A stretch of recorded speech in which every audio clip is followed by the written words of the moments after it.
You're very welcome back. It's still the press on Kaftan Television. It's beautiful Monday morning in the city of Abuja, FCT.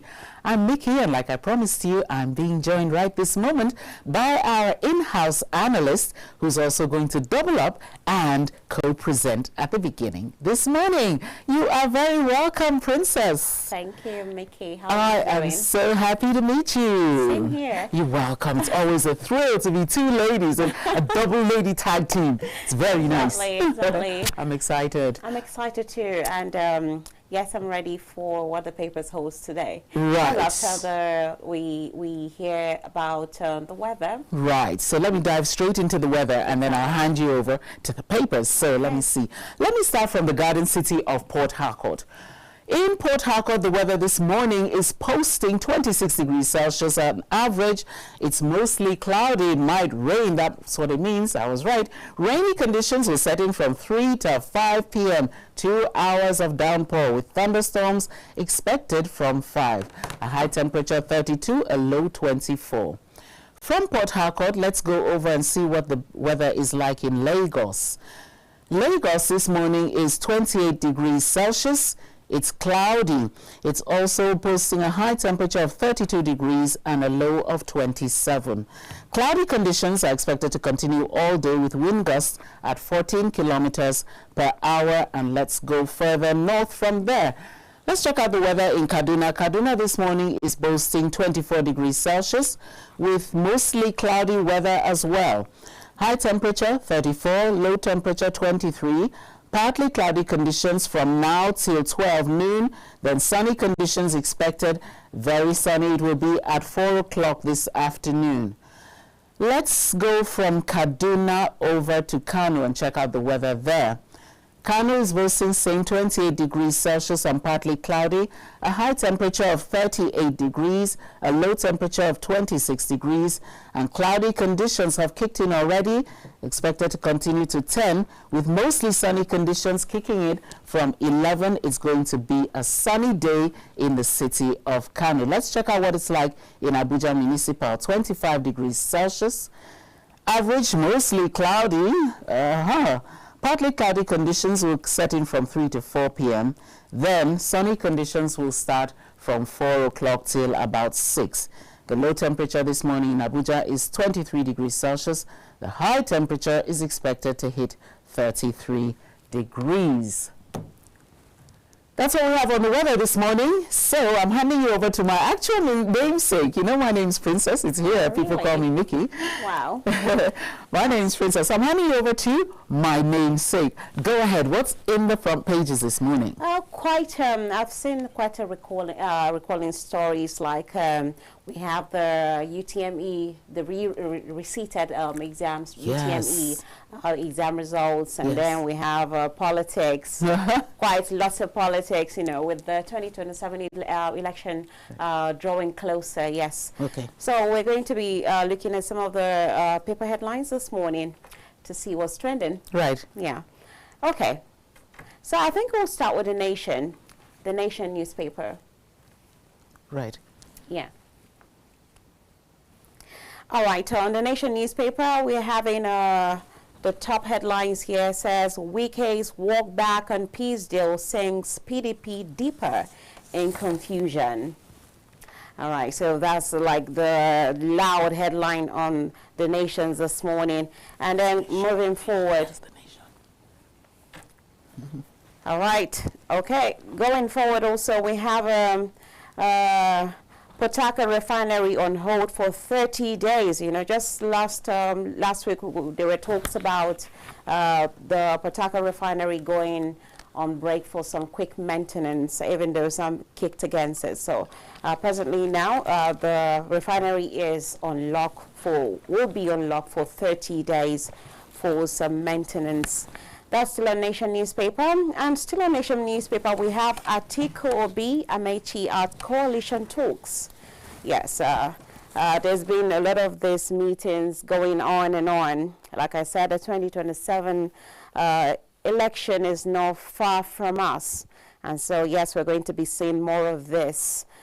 All right, still on the Nation's newspaper, 99% of candidates scored below average in UTME reset.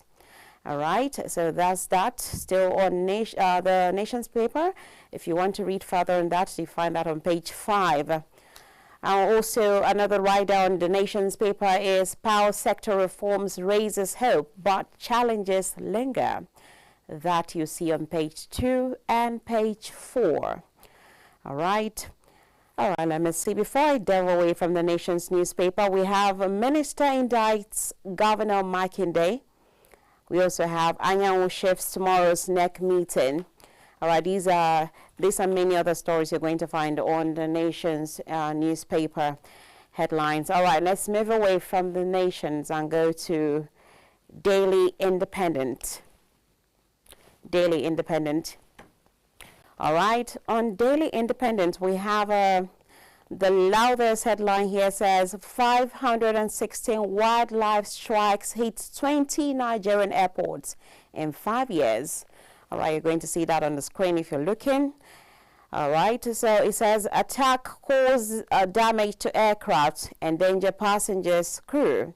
All right, so that's on Daily Independent. Still on Daily Independent, we have Tinubu's mining reforms generated $800 million foreign investment. I like it. You find out on page 7 of Daily Independent. All right. And we also have Serap sues CBN for withholding details of direct payments to local governments. That story on page 6. All right. Still on Daily Independent, we have bandit threats. Police beef up security around worship centers in Ondo. All right, so with that, it still tells us that some parts of this country is really not safe and all. So, all right, still another rider on the Daily Independent will be listed COIs declared 1.1 trillion naira dividends to shareholders in 2024. SEC. All right. Okay, still on that, we're still having also the results of the 2025 UTME receipt exam for 315,763 candidate release. You still find that on page 7. All right, before I walk away from the Daily Independent, Northern leaders back coalition to unseat Tinubu. Now, coalition concludes discussions in 2 weeks. All right, so that's that. And finally, on the Daily Independent, another story you'll be looking at will be Wike withdrawals from PDP, peace deals, and vows to fight on. We also saw that on the previous newspaper. All right, let's move away from that and go over to Vanguard. Let's move over to Vanguard newspaper. All right, on the Vanguard newspaper, the loudest headline here says, anti-Tinubu coalition, Atiku, Obi, others shop for platform. All right.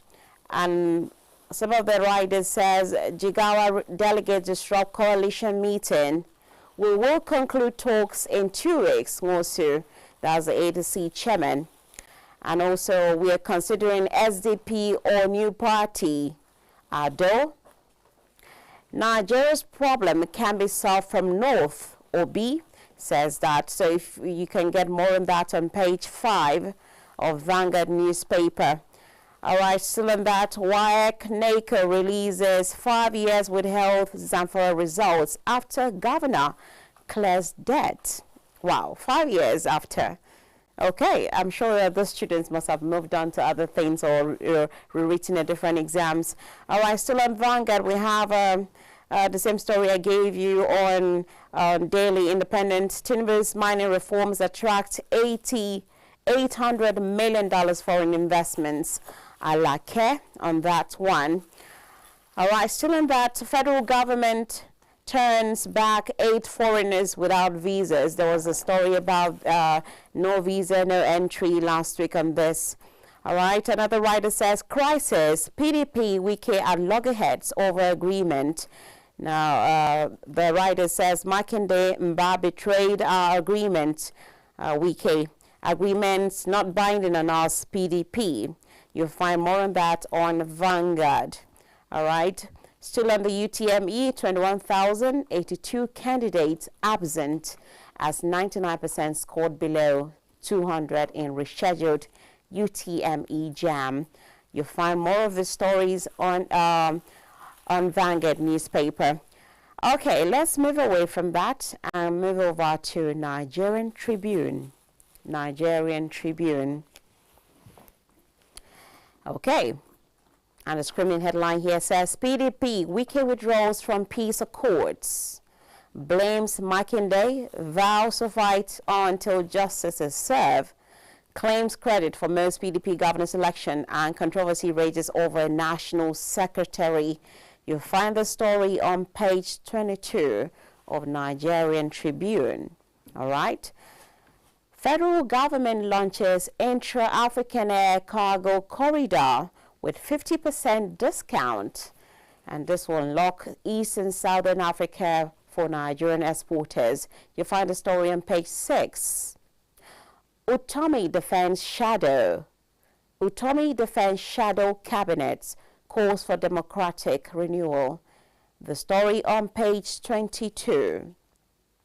Other writer says, Ekiti communities endorse Oyebanji for second term. That story on page 27. We have federal government moves to deepen $1.5 billion Lekki Port Channel beyond 16.5 meters. That story on page 7. All right.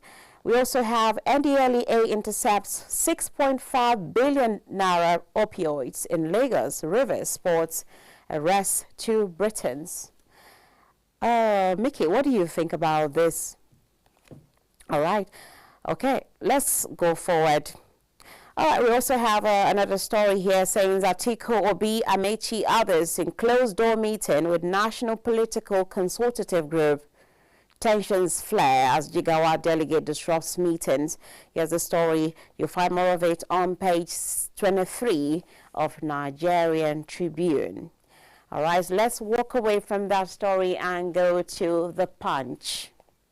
The Punch. All right, on The Punch, we still have the same political story here. Screaming PDP boils as Makinde, Wike battle for control. All right, Saraki Saman's emergency meeting, BOT meets today. NEC meeting shifted. All right, so the loudest here story here says PDP boils as Makinde, Wike battle for control. All right, and in addition to that, we also have the UTME receipt is all over the papers this morning with scores above 200 recorded for some years now. So that's quite some achievement there. And also we have the 2027 Atiku Obi Amechi Coal Northern Power Block. All right, so these are the stories here on the Punch newspaper. So you can get more on that. Okay, I think with that, we'll quickly go on a short break. And when we return, hopefully we'll have a guest joining us this morning. We'll talk about and analyze some of the stories this morning. We'll be going on a short break. Do stay with us.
All right, very beautiful morning once again, and welcome back to the press this morning.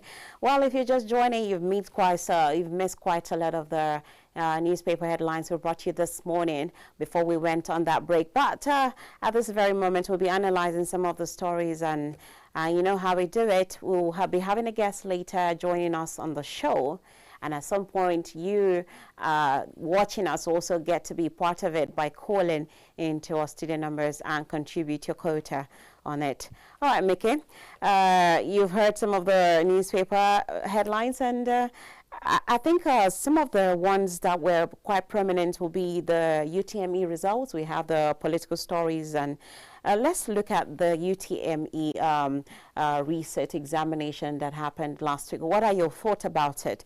Remember that there was so much drama as to the mass failure in the southeast of the country, and in Lagos there were quite some glitches that happened, and in fact it got to the point that they were calling for the resignation of the chairman and all. But a resit was conducted, and the result is out. And from the record, it's saying that a lot of people did well. That the record shows that a lot of people got above the cutoff mark, which is 200, down to 300. What are your thoughts?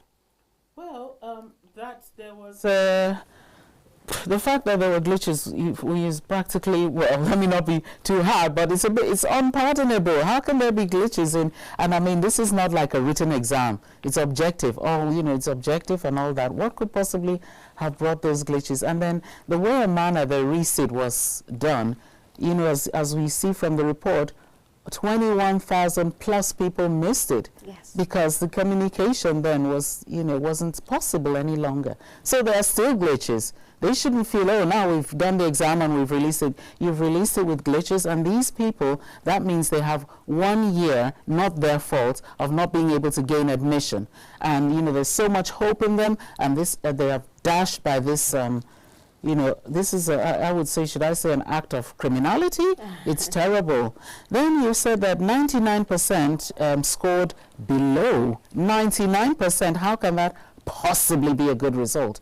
But it's expected. I mean, by the time you have an exam set for such and such a day, and then you now mess the whole thing up, suddenly call for a receipt, you shouldn't be expecting you're going to get 10 first class and 20 second class uppers.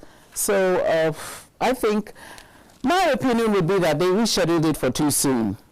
That's true. And since there's also a test run anyway, they also have this mock exam. That is what they should have used to predict outcomes for the actual one.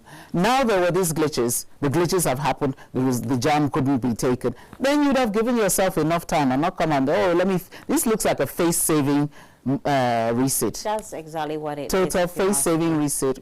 And to me, it has boomeranged completely. What are your thoughts on the call to scrap UTME completely? No, I wouldn't want it scrapped because, you know, I like that element of, should I say, personal choices. You know, not every time I apply to Unilag and then I got to Unisoko, you know, stuff like that. So it kind of narrows it down to favor the people. So I wouldn't say scrap, but I mean, they need to sit up and get their acts together. I know systems in Nigeria are crashing, you understand, but, you know, you mightn't need to, oh, well, everything else is not working. There's no NEPA, there's no that, there's no that. Do the best that you can do. We are here in this studio. The program starts 9, we're here at 9. The same challenges some other person, like in the ministry, is going to crawl in at 11 and say, oh, you know, oh, there was no this, there was no that. You do the best that you can do where you are. So I think, you know, for JAM to have done this is very, very, very, you know, it's emotionally, it pulls Nigerians back emotionally. Think, oh no, you know, the post office zero, the this zero, and now JAM. You understand? That's the impression they're giving to Nigerians. Not even the students that are victims. We all are victims collectively. That's my take. All right, wonderful one. Okay, let's look at the a bit on the politics. Anti-Tinubu coalition, Article B, other shop for platform. Okay. Yes, we have that. There was actually a meeting between the former Vice President Atiku Abubakar. We have the former governor of Anambra State and so many other persons were in a meeting, a closed-door meeting that was restructured actually while still on. And I don't know, What would you say might be the purpose of this meeting, seeing that the 2027 is around the corner? You know, there's also been talk about whether Peter Obi is coming back to the PDP, you know, whether Atiku himself will still be coming out to contest for the 2027 presidential elections. Yes, politics, politics, politics. So, well, some people say it's too early to talk about 2027. Others say, well, they're talking anyway, they're meeting anyway, their coalitions are being formed anyway, so we have to go with the flow. But, Princess, I've got to point out to you, you do not like sports. You don't like sports, and I do. So you stylishly left our sports segment out, and I'm going to out you on that because, okay, let me just take that one story because it's very important. We have him called Mr. Dependable, talking about Felix Iwobi. You see, we have to let you know that Iwobi made history as the first Nigerian to play all 38 EPL games in 2 seasons. So he's the first Nigerian. That means he's won the record even for British people then to have played in the EPL league. And he's been very good for his team. He's an asset, you know, so big ups. He's flying our national flag very well on the English Premier League. So let me just put that out there. Well, for the political scene, well, they call it an anti-Tinubu coalition. Yeah. But I think the Nigerians wouldn't see it that way. They would probably see it as an anti-APC coalition. So I think the coalition is just formed to make, rather than we have divided up opposition to face the ruling party, I would think it's a coalition formed to get the APC out of Aso Rock and get maybe a coalition party in. Since some people are saying, oh, we want to get PDP back in, and others are saying, well, PDP was bad, but this is worse. Some people are saying, others are saying, okay, well, we are worse. Don't you remember that Nigeria was on the downslide anyway? We're only doing what you left undone. You know, so with all that argument, then there's now the thought that, okay, let's form a brand new coalition. Let people have something else to taste. But there's still that school of thought that something new to taste with old faces. Exactly. Same old, same old. I was about to say that. Because at the end of the day, whether it's a new party or an old party, whether it's PDP or APC, it's still the same people. Faces. Cross-carpeting round. So I don't think anything is new at the end of the day. I think for an ordinary Nigerian, we just want leadership, you know, true leadership that will sort of bring to light what ordinary Nigerians crave for, you know. I think that's it. It doesn't really matter what political party it is. We just need credibility, we need accountability, we need leadership, not rulership.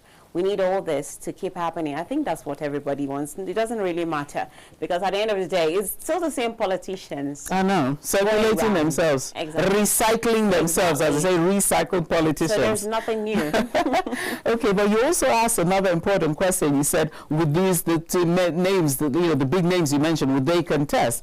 Well, I think yesterday's paper, or maybe Saturday, had the headline that Peter Obi declares that he's going to run on the Labour Party, that he doesn't want to run on a new platform. Okay. So that's going to be a little glitch, because I thought the whole idea was, first of all, for parties to kind of merge and form a new coalition, and then use that new coalition party as the platform. Like, well, let me not say, because nothing can be like the APC did, but just as a general example, APC had AD coming with the CNC on, you know, that kind of a thing, CPC, sorry. So now he's saying adamantly that he wants to run on the Labour Party ticket, which answers 2 questions already. Yes, Peter Obi wants to contest again. Exactly. 2, he has even chosen the platform. Then why are you in the coalition? Exactly. Well, you know, so that brings us to, what is the meeting about? Really? Because if you're taking part in a coalition that wants to, in the end, you know, shift that party out, and you're adamant that you're going to contest and that you're going to contest on a particular platform, then you've already preempted, like you said, the purpose of the meeting. I thought the whole idea was to meet, marshal out those plans. For instance, like you asked, people are also, I hope, is Atiku going to contest again? Exactly. That's the question on people's lips, because he's a part of the coalition. And here you are saying, yeah, pardon? I say he's been audible. He's been quite vocal on certain things happening in the APC. So there might be a chance that he will be coming out 2027. I think for us, it's just a matter of time. Everything will fall in place. Okay, let's look at the other one you talked about, and that is, let's call it Wike walkout. Wike walkout. Wike walks back on peace deal as a peace deal sinks PDP deeper into confusion. Hey, PDP is in so much crisis, and the crisis seems unending. It is. At this point, we are now wondering, please, what is the next way forward? Because every headline of theirs is like drama. Okay, now, what was the piece? What were the sticking points, that made Wike, fashion the whole thing? What were the sticking points? Read the riders. He actually. Do you have any riders? Maybe that will give us a hint. He actually because before me, I hadn't seen out. her riders too. Vows to fight on until justice is attained. Yeah, exactly. So I think I read about it. He said something about, let me see, he said, first, two development yesterday threw the crisis-ridden People's Democratic Party into more turbulence. Yes. Minister of the Federal Capital Territory, Nyesom Wike, pulled out of the peace deal with the governors of the party. Disputed National Secretary Samuel Anyanwu shifted tomorrow's National Executive Committee.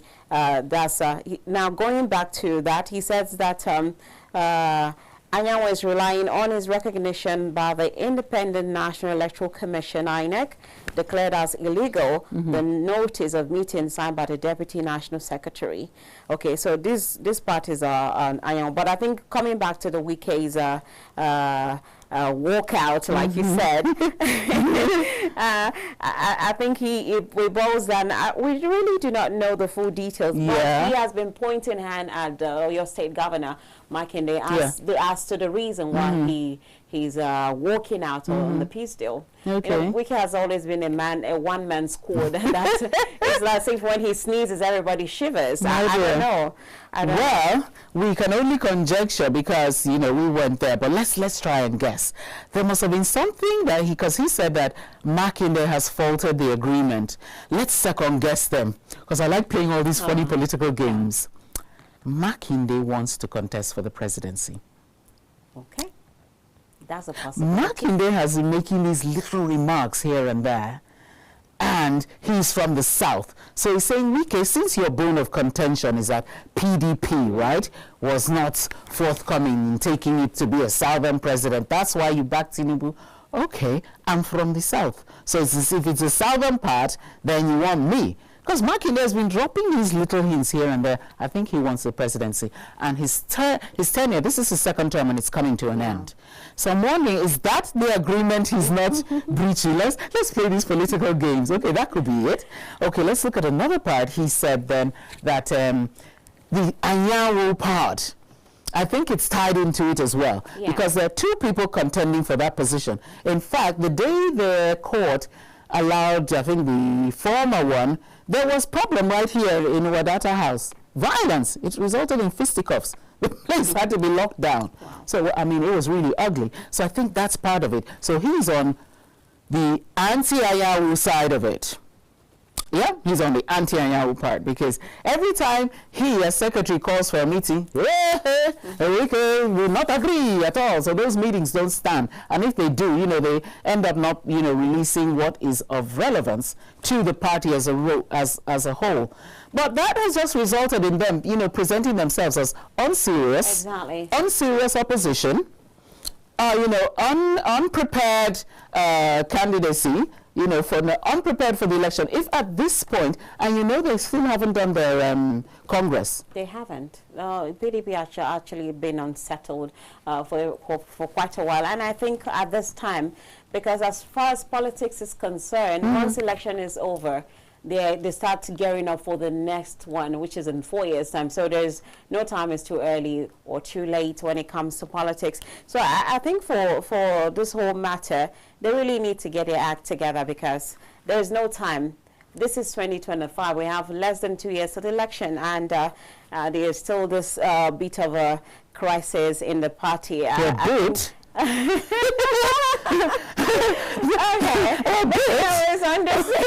That was an understatement. Oh, no. So they really need to do something. Put your house together because one thing with politics is that we must have a strong opposition. Absolutely. If we don't have that, it means that anything goes. It means that even those in government won't be serious. We need strong opposition to keep them on their toes, whoever that is in government on their toes, to ensure that things... You know what I need? I need you in my corner, because I have a PDP stalwart here, and a River State PDP stalwart, and that's exactly what I said. I said, you see, all this, this is a chair, this is a secretary, this is not going to court, out of the court, and all that. You know what? You're making it look to Nigerians, even to me in the studio, that you're not a serious opposition. Exactly. And we need serious opposition, because that's exactly what makes government work. Government now doesn't really look at the people. So if you're not putting that pressure on, while they're silencing or maybe not listening when people are saying, oh, this is what we want, then you're putting the people in a tight corner. Say, oh, no, come and see. He said, no, that, you see, the way the APC did their opposition was like very violent and very this and very that. And so Nigerians developed a taste for that kind of opposition, that they don't do that kind of opposition. What do you do? Okay, no, I agree. I was waiting. You don't do it. What do you do? You understand? Yeah. So if you, PDP, spend the whole time bickering amongst yourselves, at what point are you going to say, oh, Mr. President, you know, you mightn't prioritize changing national anthem. Prioritize maybe the doctors are all leaving. Exactly. You know, the clinics are all empty. That's the kind of thing we'd expect coming from PDP. If, you know, or not PDP in particular, like you said, an opposition party. Please, you know, people are saying prices of food, you know, even with the economic measures in place, what are short-term measures? You know, put them on their toes that way. Exactly. But today is Ayawu. They now have to cram the name Ayawu. Tomorrow is that. Nothing about it. And he said, oh no, that type of opposition is like not like APC that was always hitting and I was always this. And what is your type? What is your type? So these are the questions Nigerians are really wondering. Yeah. So they, like you said, all the bottom line, PDP needs to get their act together. PDP is a big party. It is. At one point, I think it was the biggest in Africa. It was. Or I think, if not Africa, at least West Africa. 16 years. Yes. So it's really no excuse. At the level they are right now. Absolutely. It really is. Okay. Let's look at, should we look at this national debt? Okay. 60 billion debt. Gas issues hindering full utilization of NDPHC 2,000 megawatt. Let's not look at it, because I don't want to get annoyed. Why are you always giving us reasons why we want? In the first place, what we said was we want power. You said you're giving us 2,000 megawatts at the end of the month. Now, look at the stylish trickishness. We're getting to the end of the month. You are now giving us the reasons. So at the end of May, the 2,000 megawatts won't show. You don't know that you have brainy analysts in studio. We can see through what you are doing. Because, so 600 billion naira debts and gas issues are hindering the full utilization of the NDPHC 2,000 megawatt power. So when the month ends, don't expect it. That's what you're saying. We were not even expecting it. We were only begging you to give us, like, we weren't expecting it. Because any moment from now, you say, oh, it was the national grid. Now you are saying it is gas issue. Towards that national grid. When will we get out of all this? I mean, when are we going to have power sorted out, like smaller African countries? Before they said, don't compare to America, don't compare to Europe. Now we cannot even compare to smaller African countries that have steady power. It's reached a point. I remember one day I was so embarrassed. I went to a stadium to watch one of these Confederation Cup matches, and Republic of Benin people were there, and they were talking amongst themselves about how there was a power outage in their hotel, which is a big hotel. I was ashamed. I was like, look at fellow Africans complaining that, oh, look at, there was no lighting for some time in the hotel they were staying in, which for us Nigerians is abuse. It's a normal thing. Normal. Look at what we take as normal. Look at the embarrassment. Small Republic of Benin. My goodness. And sometimes we get to hear that the light comes from us. Yeah, we get to hear that we supply them electricity, like countries like Ghana, no, not Ghana. Yeah, those nearby ones. That it was rumored that it is Nigeria that supplies Ghana. Wow. Yes. Can you imagine? But is it not absurd? And I don't know. I really do not know. It is sad that we're still talking about electricity in 2025 after how many years? You know, and how much money? And how much money has been sunk into it, how many different administration has come on. Nobody has addressed this security challenge, electricity, I beg your pardon, challenge. And it drives the economy. Do you know what steady electricity will do to this economy, to Nigeria, to businesses, small, medium businesses? Like, it's going to really go a long way. Yeah. Why isn't it being addressed? Now, you know, I used to tell myself that, do you know, if I become a president today, even if I'm able to achieve just one thing, and one thing alone that will stem the tide and I'll be remembered for it, is even better than for you to come make promises of, oh, I'll give you electricity, I'll give you roads, security, food, and at the end of the day, nothing.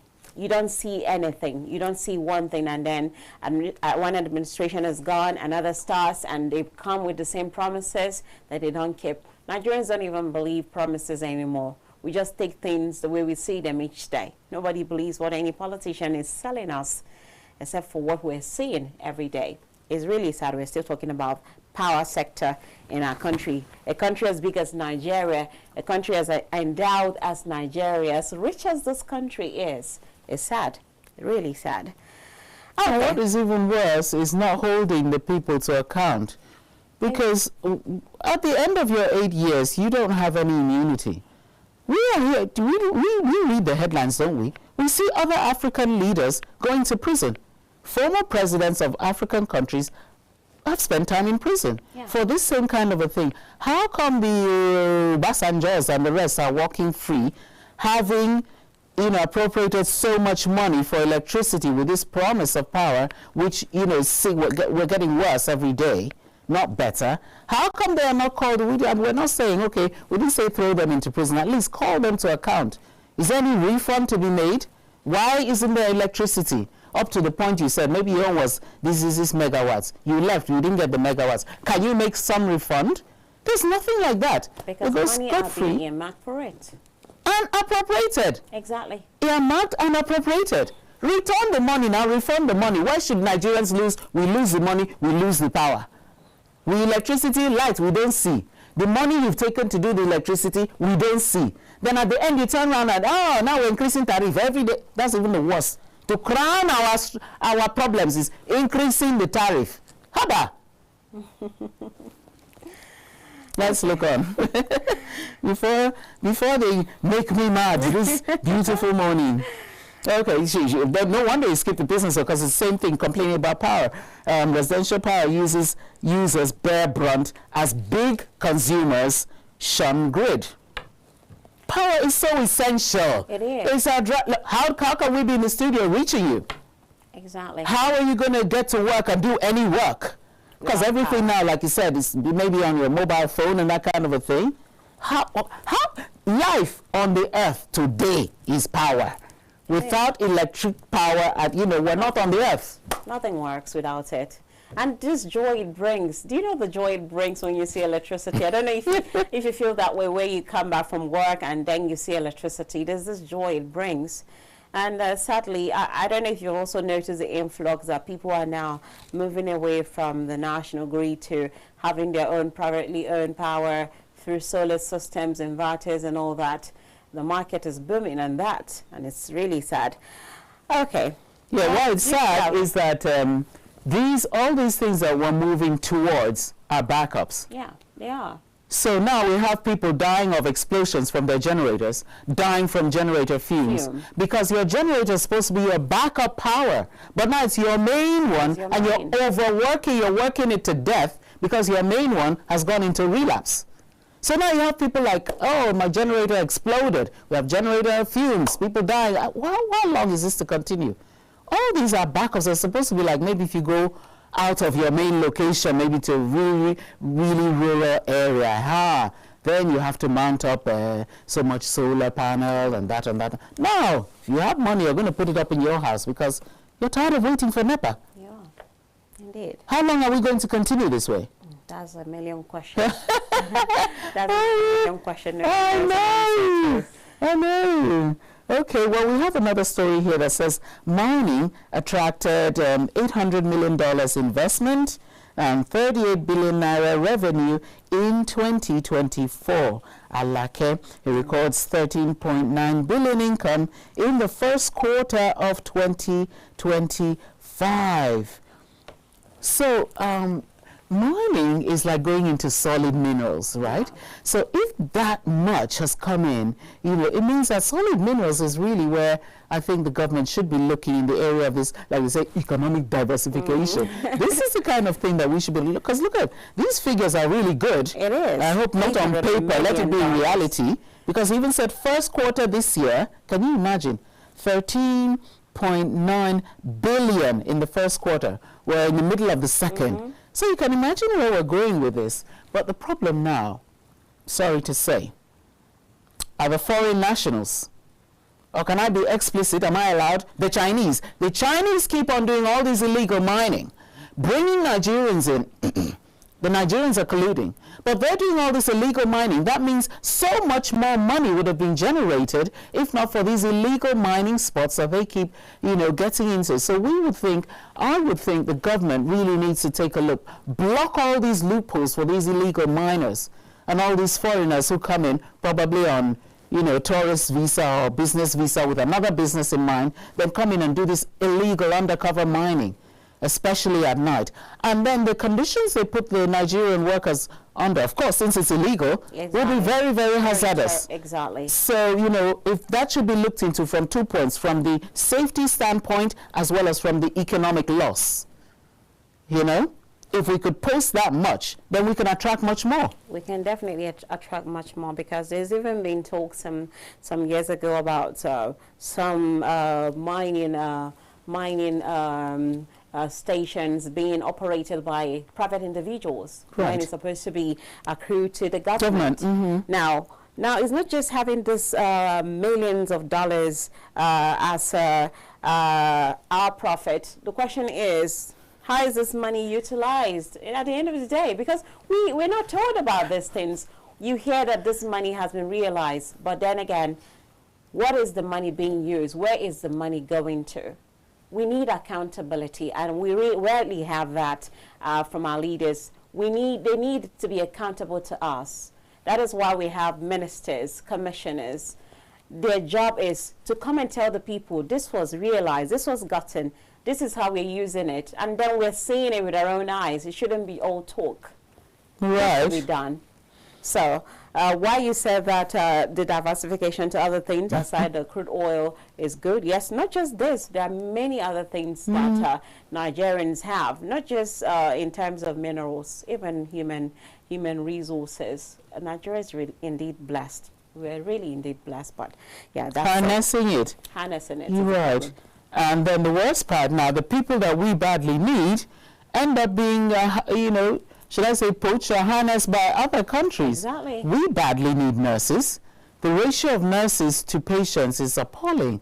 We badly need doctors, but we're not bothered about even looking into our human capital resources. So they're going to, who is going to be bothered about their welfare? Young persons leaving the country in droves each Jackpot. day. My goodness. Oh my goodness. Each day, I do not blame them. When you travel abroad, you notice that you go to hospitals, like you said, doctors, most of the doctors there are Nigerians. Like, you go to any major sector, you're going to find mostly Nigerians there, like they're the brains there. Yeah. Nigerians are quite intelligent, and yet we're not using them. They're all going out there making other countries better for themselves, because sadly we have a country where our leaders are not valuing what they should value. Yeah, and they left Nigerians with no other choice but to seek for greener pastures in other countries. It's really a sad one. Okay, let's move away from that. I think choose another one. I think another story I would like us to look at is the Port Harcourt refinery on hold for 30 days. Oh, yes. Yeah. you know, just barely how many months that it opened. I think I can't remember the exact date, but please can you remember which paper? That's on the Nation's paper. Okay. It says the Potaka refinery refining shut down for maintenance will be for 30 days. Please, if we could have the Nation up on. Exactly. Yeah, thank you. Right, that's beautiful. Beautiful. Well, it says it was learned last night. It said, but officials gave the assurance that there will be no petrol scarcity during the period. Now, the Nigerian National Petroleum Company Limited, NNPCL, at the weekend halted operations to allow for checks on the equipment, raising fears of negative effect on petrol supply. All right, and in addition to that, I said the stoppage of the operations came 6 months after the November 26, 2024 completion of its $1.5 billion rehabilitation.